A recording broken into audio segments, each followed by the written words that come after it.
again. We meet again. Last month, it was Mother's Day month, okay? This month, it's Father's Day month. I'm telling you, there is just no way you're going to do anything without your parents. I don't care if it's a foster parent, it's still your parent. And God is the greatest parent of all. I'm serious. That man does it all, okay? He opens the doors, he makes the ways, he keeps us healthy, he keeps us alive and breathing and doing. All we've got to do is remember who's in charge. He is, not anybody else. As I said before, it's all about what we do for him. He needs to know how we feel about what he's already doing for us. Not asking for more without even giving him the acknowledgement that we know it's from him that we have what we have, that we are what we are, that we can do what we do. It's all because of him.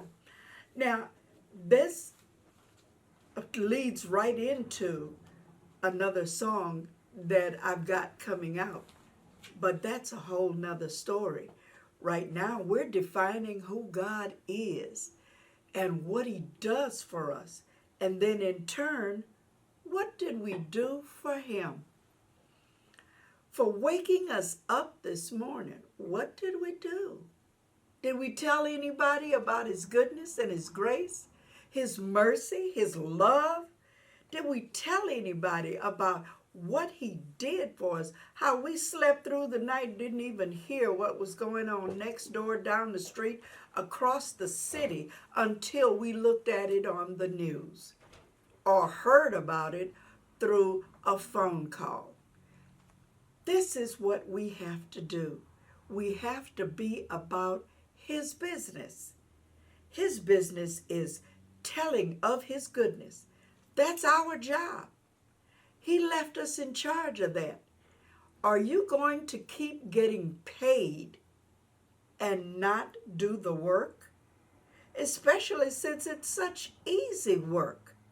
This is nothing hard to talk to someone, to show them what he's done. That's not hard. That's easy. It doesn't require muscles. It doesn't even require a brilliant brain. Just let him do the talking through you. Let yourself be an instrument for him. He'll take over and do whatever else is needed to be done. You don't even have to worry about it. For one simple reason, he is in control. God is the one. Nobody else. He is the one. He sent his son, and for what? To carry on his wishes. And what did the son do? He turned right around and said, Father, what would you have me do? Should I go? If I should, prepare me a body. Let me go. I'm going to do it. Didn't ask for money or a rich-looking place to live, a fine chariot to ride in. No. He went walking with what he had on. The clothing that he was blessed with was all he had, which is one of the reasons he told us in Matthew not to even ask for money, food, or anything. Go, and he would prepare the way. How much better could that be? If we know how the prices of things are at the airports now, would you really like to carry all that luggage? Or would you just like to be able to walk on board going across the country with nothing but what you have on your body. Sandals, a robe, just what you have. That's what Christ did.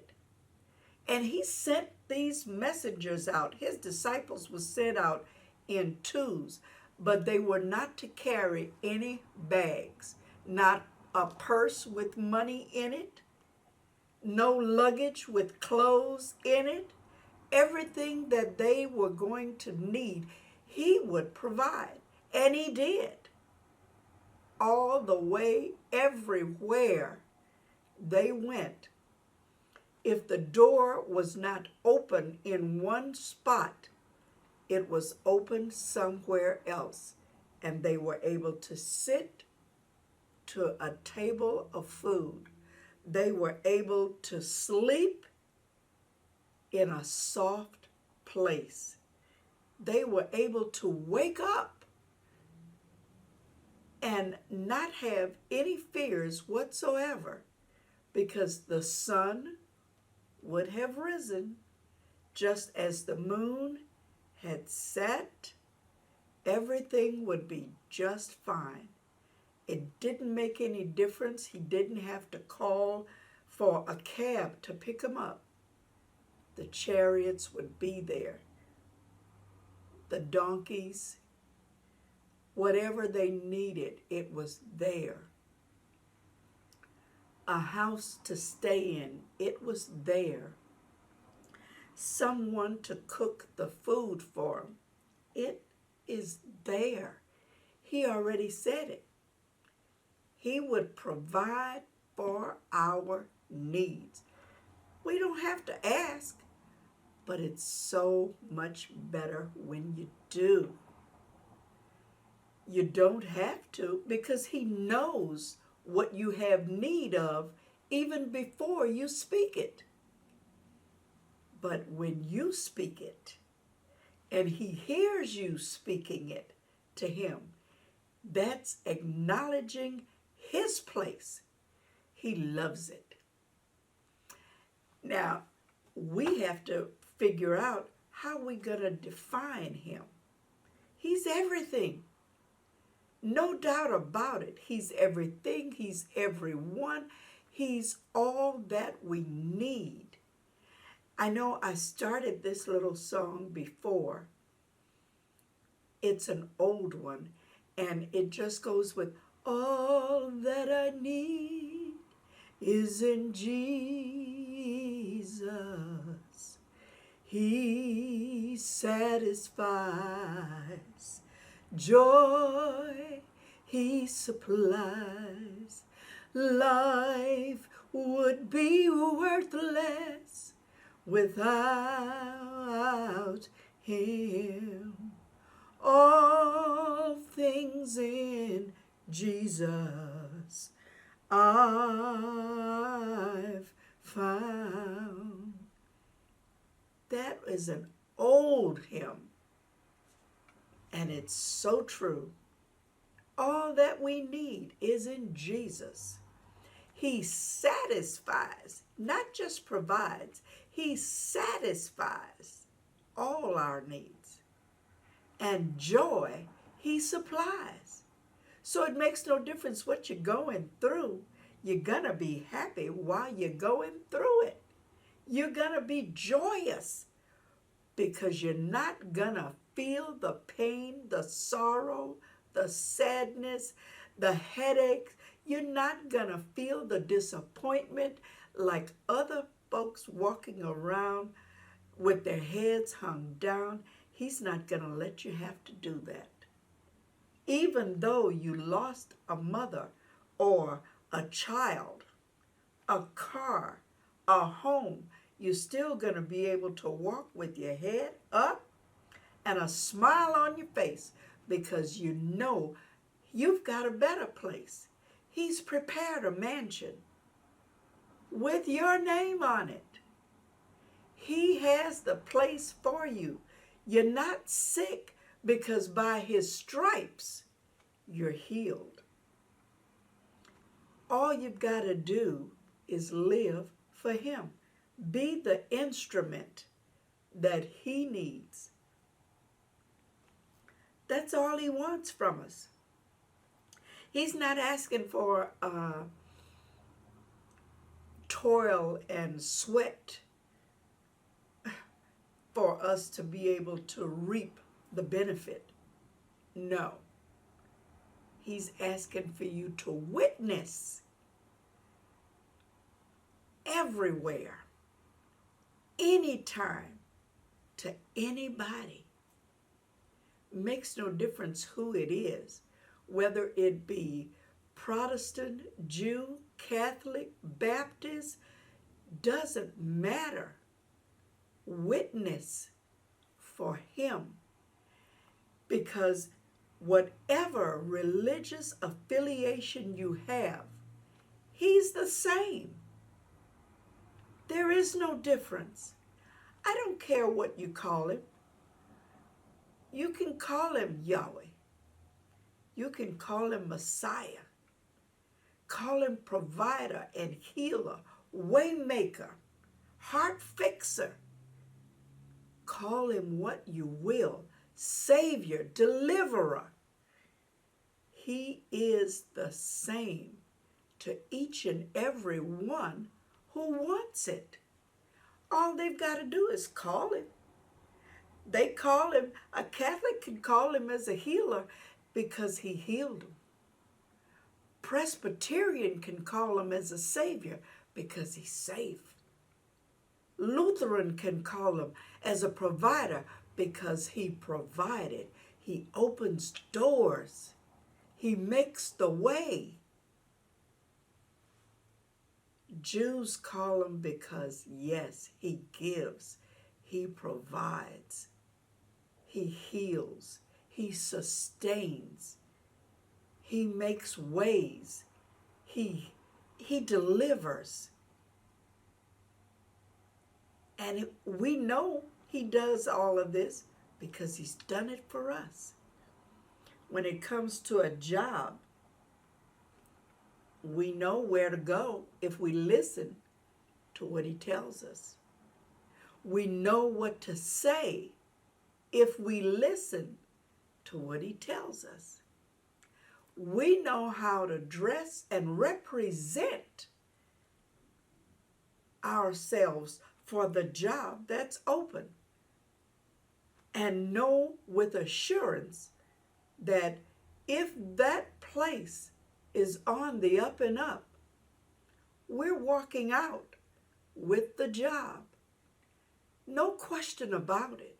Why? Because he provides. He opens doors. He makes the way. He delivers. He gives. He doesn't withhold any good thing from any of his children.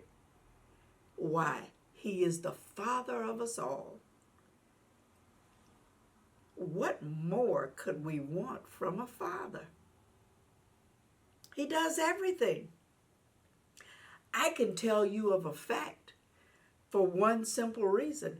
The car I drive, I had been turned down for over a year at different car places, different auto lots, all because of a credit score. It wasn't what they thought. And I was working. It wasn't what they figured I should have. I wasn't making enough. And then I listened to what he said and went to where he said go. Walked around and was out of a job then because the agency that I worked for didn't have a spot for me. So I was out of work. Had been out of work for over a month.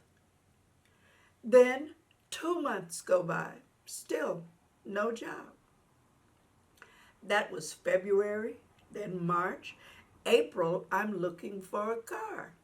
Not because I felt I needed one, but because my children said, Mother, you need to get rid of this car before you start to have problems with it. Because I would take that car and go to Memphis, go to Nashville, go to Louisiana, go anywhere I wanted to go. Texas, Ohio, it didn't matter. Branson, Missouri, didn't make any difference. If they were interested in what God told me and said, come, I was going. And that's what I was doing and still doing. And the car never failed. It never stopped on me. Never gave me problems to have me think that it was going to cost me a lot of money to get fixed so that I could continue to have a car. No, it was never like that. But I went. I obeyed. I listened. Walked into this dealership, and Fords have never been my car. General Motors has always been my company. Car company from a child. That's what my dad brought us up with. General Motors cars. Buicks, Chevrolets. That's what we had. But I went, got there, looked at cars in the showroom, not on the parking lot, in the showroom. You know what's in the showroom? The brand new cars. And I'm looking at them and I'm saying like, oh, okay. Sit down in it, they told me. I sat in it. My father was with me. I got in the car, and it's the same car I'm driving right now. I got in that car and I sat there. I said, this is nice. I said, this is a little bigger than the one that I had. I said, but it's nice. I like this. Then I got out, went to the office where the lady said, come on in, let's have a talk. Tell me a little bit of something about you. While I'm talking to her, they're filling out paperwork. The finance guy is in the next room, and she's jotting down all of these notes while I'm talking. She takes them into the other room where the finance manager is. She comes back in, she says, go ahead, tell me some more. You tell me about your children, how many you have, we go on, we talking and talking, not a problem.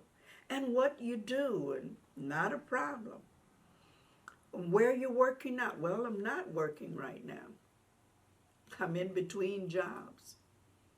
Oh, okay. I figured that was going to be the closer of the whole thing right there. Because I said, I'm in between jobs. I don't have a job right now. She didn't think anything of it. Why? Because my father was her father. What does she do? She comes back in and she says, what color car did you have in mind? I said, well, I'm driving a gray one. I'd like to keep it that way, gray. My father didn't tell me to say silver gray or a platinum gray. I just said gray. She goes back out of the room, and when she comes back in, she says, okay, I've got one for you. I said, you do? Yes, I happen to have one for you. The one that she had was the one I was sitting in the showroom. I go out the door following her, and there the car sits. Just washed and vacuumed, just gassed up, and I'm looking, it has 5 miles on it. I've never owned a car with only 5 miles on it when I buy it. Usually, it's got thousands of miles on it. And I'm thinking to myself, like, this lady's really trying to pull my leg. There's no way I'm going to be able to afford this brand new car. My father spoke, so I shut up, didn't say a word. She said, I'll show you how it works. Because she realized my car was so old, I wouldn't know what to do with that brand new one. She showed me how it starts up, the radio, the telephone, everything in it. How my phone would work and everything. I said, oh, cool. This is nice. I said, I like this. The locks for the wheels, the trunk, how it opens and everything. I said, okay, fine. She said, go ahead, take it for a test drive. I did. Came back and I said, yeah, it's quite nice. She said, well, we're going to need to see your trade-in. I said, well, it's at home.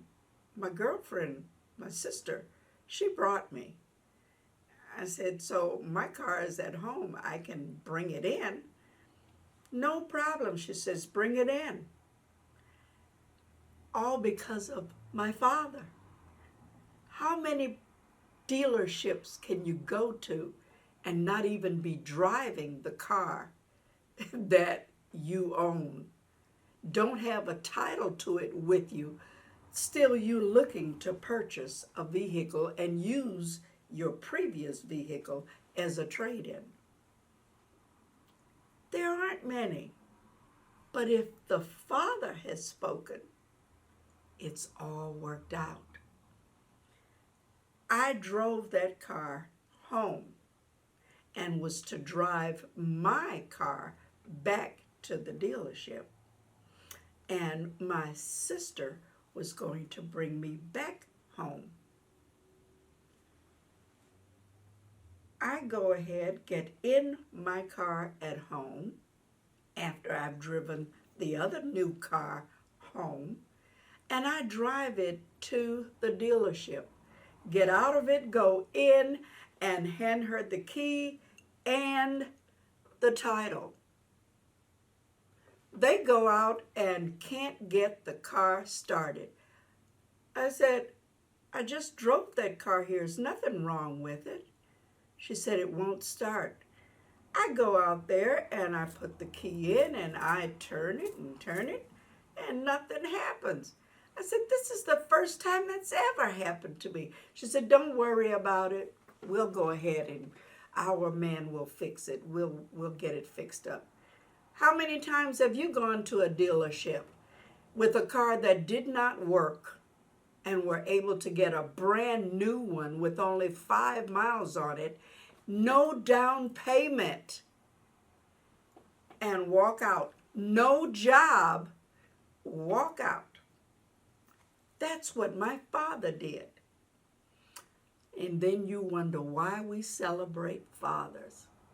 When you got one like that, you can't lose. All you got to do is just be a witness, just like I did just now. Give somebody the encouragement that they can do it if they've got the right father. They can do it. It's not about man, father, biological. Have the father that's in charge be the one over you, having total control in your life. And you're going to be just fine. And with that, I'm going to close with this song. We're going to be going off, okay? But this is all about him. He's the man. We define him, okay? He is the one.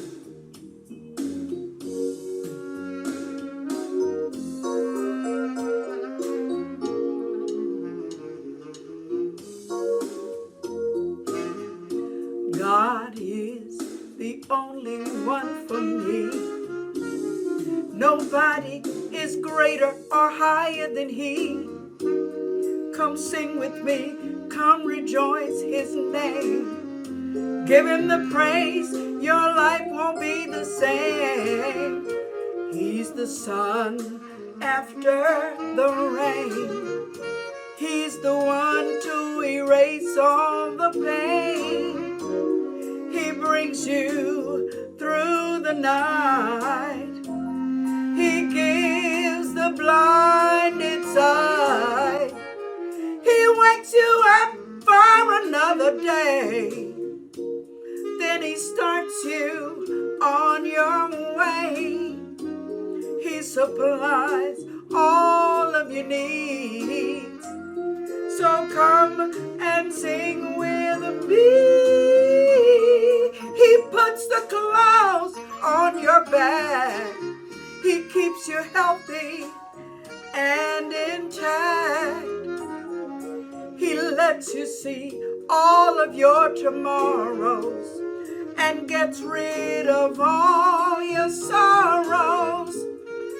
He will be your friend right to the end. I can do all things through Christ who strengthens me. As it says in Philippians 4:13, God is the only one for me. Nobody is greater or higher than he.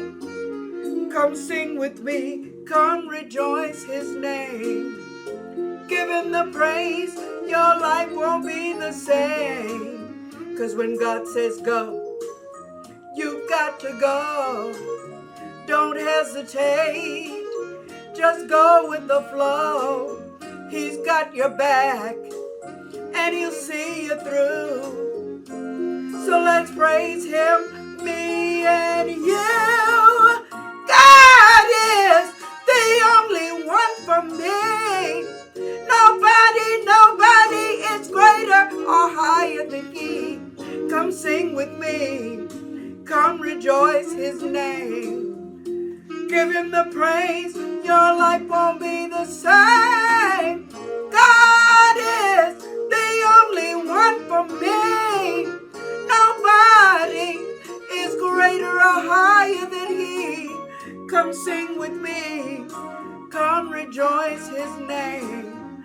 Give him the praise, your life won't be the same. The same. It won't be the same. Trust him. Happy Father's Day to all the fathers. Most especially be happy for the father of us all. All right? You and done without, but I've got victory. Yeah. I've got victory. Yeah. Jesus gave me victory. Yes. V-I-C-T-O-R-Y. Been to the water, been baptized, soul is happy and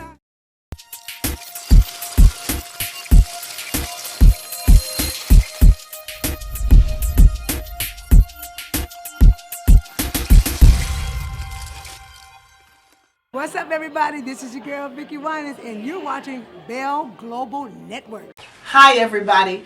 I'm telling you, everything that happened to me that was good, God did it. I'm Evelyn Turrentine, AG, and you're watching the Bell Global Network. This is Pastor D. Alexander Bullock of Preachers of Detroit, and you're watching the Bell Global Network. This is Bishop Edgar Van of Second Ebenezer Church in Detroit, Michigan, and you're watching the Bell Global Network. Hi, I'm Bernadette Stanis. You know me best as Thelma from the TV show Good Times, and you are watching Bell Global Network. My name is Mike Duggan, and I'm watching the Bell Global Network. Hey, keep it locked. It's your boy D. Hattie watching the Bell Global Network. You know how it is. Hi, I'm Charlie Langton, and you're watching the Bell Global Network. Hi, this is Martha Reeves, and you're watching Bell Global Network.